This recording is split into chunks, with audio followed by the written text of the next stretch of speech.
One of the first things we get a number of our clients to do if they're actually not familiar with the area is we send them on a bit of a research tour, and they go and, they go to the local shopping centre, they go to a few coffee shops, they go to, a landmark in that particular area, they look at the transport situation, no matter what it is that kind of matches what they're looking for, they investigate those and do a bit of an exploratory, and it really then helps to narrow down, because it can be overwhelming and we've got such a huge region. We operate Central Coast, Lake Macquarie and into the Hunter, Newcastle region, and they've all got so much to offer. It's really just nutting down those key criteria which help make your decision-making process.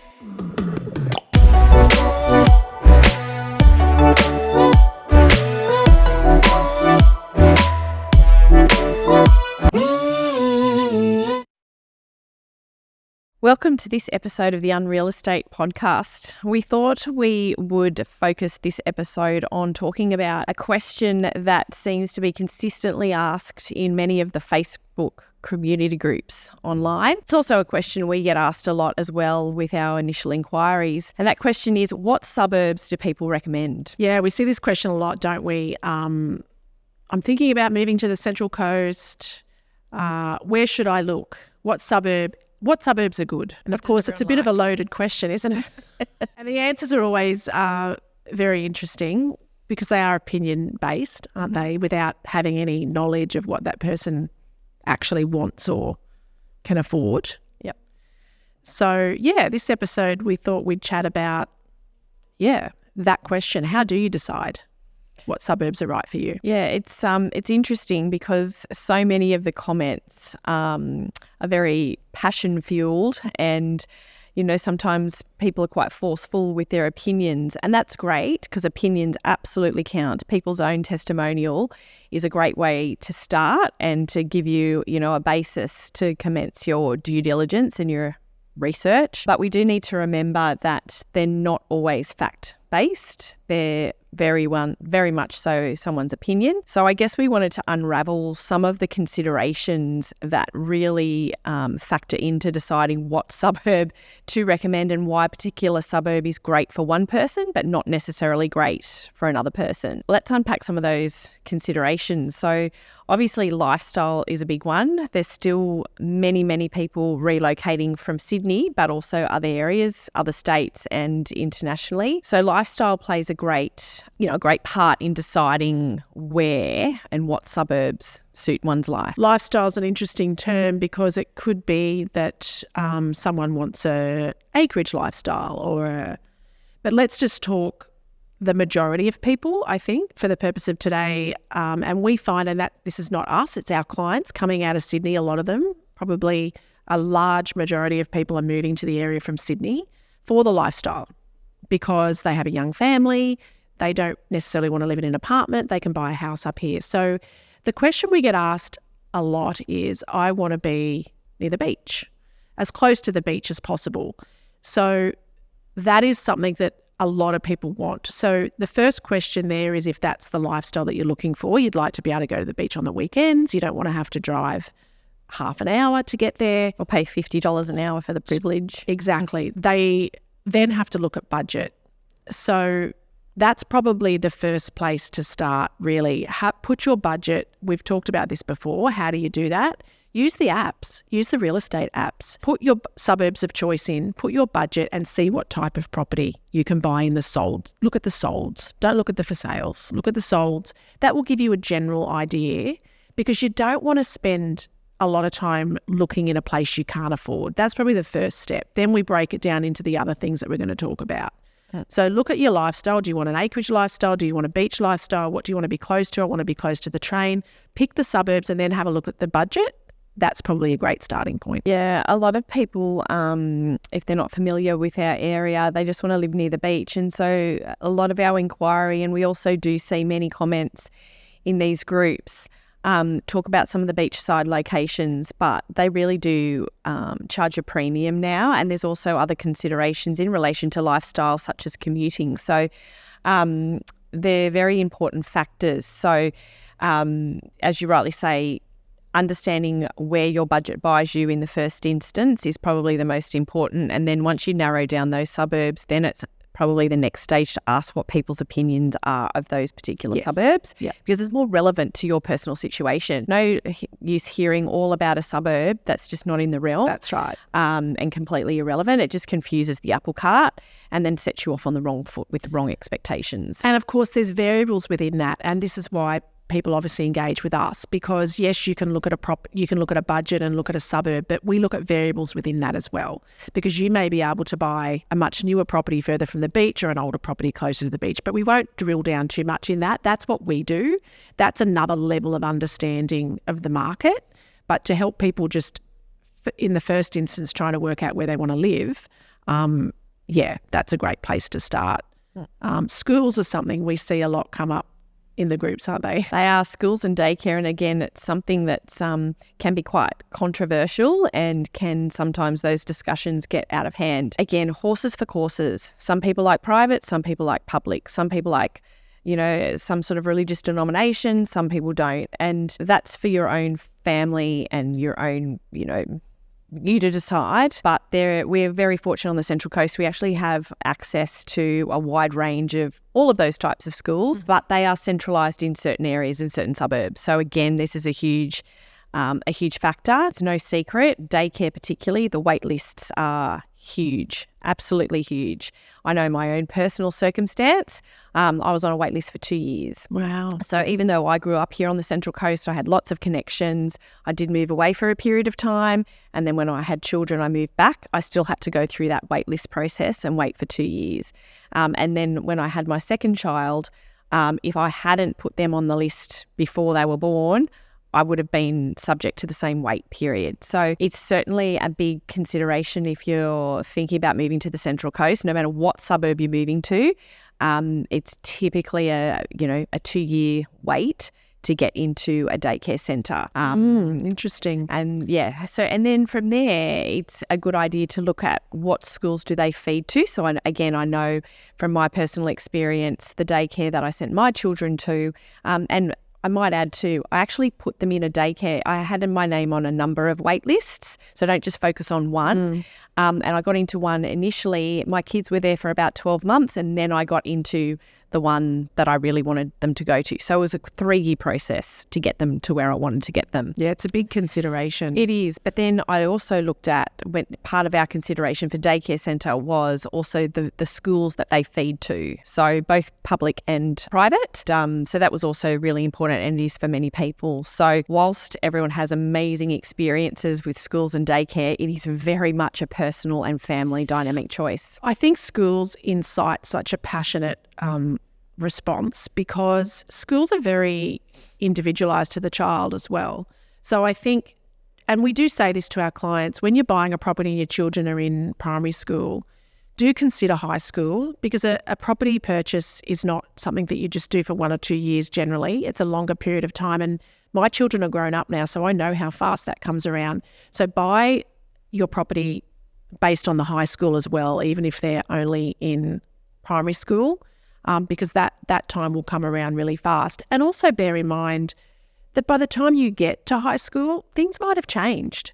So whilst schools are a consideration and you want to be zoned for a particular school, bear in mind that things can change a little bit as well. And it might be a very different scenario 5 or 6 years from now. So it's a consideration amongst others. But you've also got to consider the type of property and what you're wanting for your family. Another common consideration as well is commuting. So whether it be for children commuting to school in Sydney, whether it be for work, it could be full-time or part-time. Quite often, many buyers come to us and they focus their attention purely on the peninsula because it looks like it's the closest to Sydney. Let's unpack that, because that's a really confusing point for people, isn't it? It is. People think that, but it's not actually the case in a lot of ways, because you still have to cut in, the train station's the closest. But when you're buying a property that you're going to live in for 10 years, an extra 10 minutes to another train station, is that really going to define your decision? If you're driving from the M1 into the peninsula or into another area, can be pretty much the same. It's something that requires more thought process than just that's the closest area. And some of the beachside suburbs, whilst they're not directly linked or it's close to a train station, there's multiple journeys you can go on to get to a major freeway. So there's plenty of cut-through roads. So these are all really important decisions before ruling out other suburbs, because you might be able to get more for your budget in some suburbs than others, and it might mean the difference of 5 minutes. So, and then there's other suburbs where they're beautiful communities and they're stunning, but there's not a lot of transport, even getting an Uber at certain times of night. If you want to go out for restaurants and things like that, you need to start thinking about those. So, commute access to Sydney and transportation is another huge factor. For some people, location is more important than the house, and for others, the house is more important than the location. This is probably the biggest one, isn't it? Ultimately, when we work with a family, they might have a wish list and a budget. That's generally what they come with. Then it's a matter of you could buy in that suburb that is closer to the beach, perhaps, but this is the type of property that you're going to be buying. It might be less bedrooms. It might be older. It might need kitchens, bathrooms renovated. It might be a steep block. All of these types of things are a consideration. Or you could buy in a fringe suburb, we call them, and we can go over what these suburbs are, and you will get an extra bedroom, a newer home, a flatter block, but you drive to the beach an extra 10 minutes. That's probably where the decision often lands, isn't it? It is, yeah. Most of our clients go through that journey. Yeah, very few don't. Most are having that decision, do I want to be closer to this and have a lesser home and I can do the work over time? Or do I want to, I don't want to do any work, don't have the time, don't have the budget, and I will compromise slightly on my location by 5 or 10 minutes to get the house that ultimately serves its purpose. There's a fair percentage of our clients too that end up buying in a suburb they hadn't considered, right? You often find people are looking for a lifestyle. It was like when I was a selling agent, a lot of my time was spent in Matcham Valley. Acreages, prestige acreages, multi-million-dollar properties. But those buyers, if we had a buyer looking for an acreage, they may turn around and buy a deep waterfront, which one would think is complete opposite of an acreage. But what these buyers are looking for is a lifestyle. So it's not always about the property. So sometimes when we recognise that, someone might say, I'd really like to be close to the beach, but then we might introduce a suburb such as Saratoga, for example, which is a lovely village atmosphere by the water, not the beach. But we've had clients fall in love with that and go, actually, I love it here.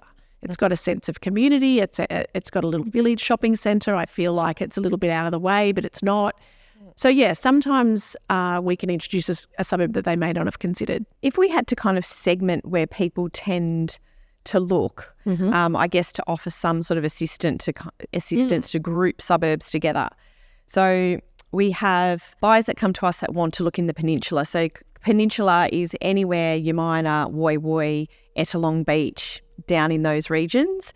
Then we've got the beachside suburbs, and that's typically anywhere from McMaster's right up to Woon Bay and everywhere in between. Yeah.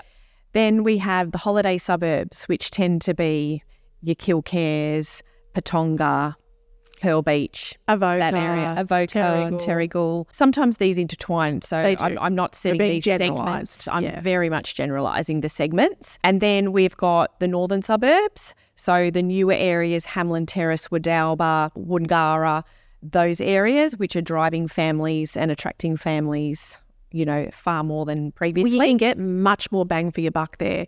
You can get a newer, bigger home. You're still not that far from the beach. You can still be there in 10, 15 minutes, but you can also be on the M1 in 5 minutes. And so it suits a lot of people. We've got the commuter suburbs, East Gosford, Point Frederick, Carryong, that belt, Lisarow, Arimba, they're all on the train line and, again, attract those families that need to be on the train, a few days a week to full time. And then we've got the acreage, and then that even varies in itself as well. We've got the Matcham Holgate area, then we've got the Glenning Valley area, Fountaindale area, Jillaby. So we've got all these different segments, as I said, that do intertwine, but typically there's a group of suburbs in those segments that people will consider once they're looking at relocating here. The popular, and we call them fringe suburbs, I used this term before, this is where a lot of people end up. Families, particularly young families, that are tossing up between apartments in Sydney and homes up here. And to give a range of price so that people can kind of get an idea of budget, you might be sitting, in the 1 to 1.4 range, let's say. So you might be looking at a fringe suburb, and the popular ones are Kincumber, Batto Bay on the western side, Greenpoint, Killarney Vale, Bensville, the suburbs that sit just within 10 minutes to the beach driving, and they're really popular, and that they really exploded over COVID, those suburbs, because people were getting priced out of the beach sides. They were becoming unattainable for a lot of young families. So there's lots of important considerations. So I think it's really important that first of all you do your own research around your lifestyle and your budget. Yep. So what are all the things you need to be close to?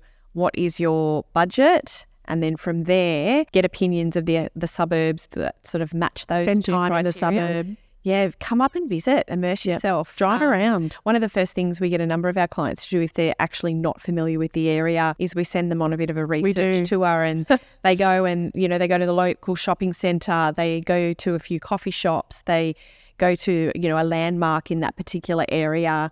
They look at the transport situation, no matter what it is that kind of matches what they're looking for. They investigate those and do a bit of an exploratory, and it really then helps to narrow down, because it can be overwhelming, and we've got such a huge region. We operate Central Coast, Lake Macquarie, and into the Hunter, Newcastle region, and they've all got so much to offer.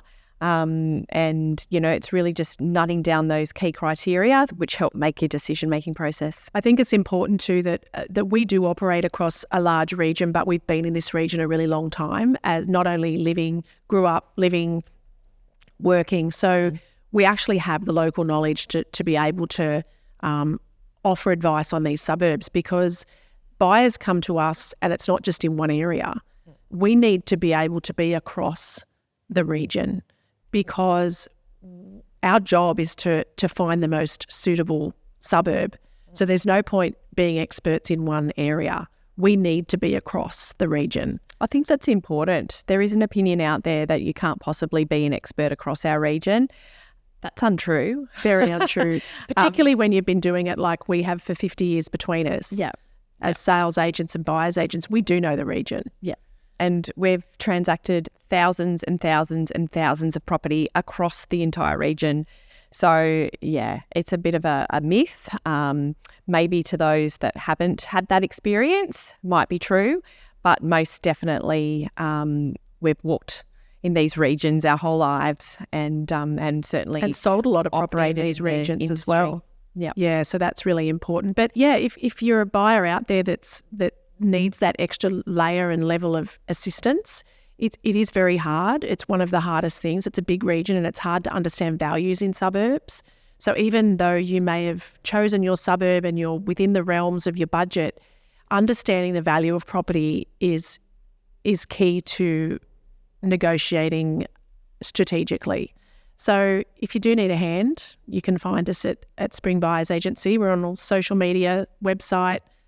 We help loads of families work out where they want to live. That's a huge part of our job, and we'd love to chat. We hope you enjoyed this episode of Unreal Estate. If there is someone you think could benefit from the information that we've shared today, please feel free to share this episode or leave us a comment. We'd love to hear your feedback. We release a new episode every 2 weeks, so stay up to date, hit follow or subscribe, and we'll see you in the next one.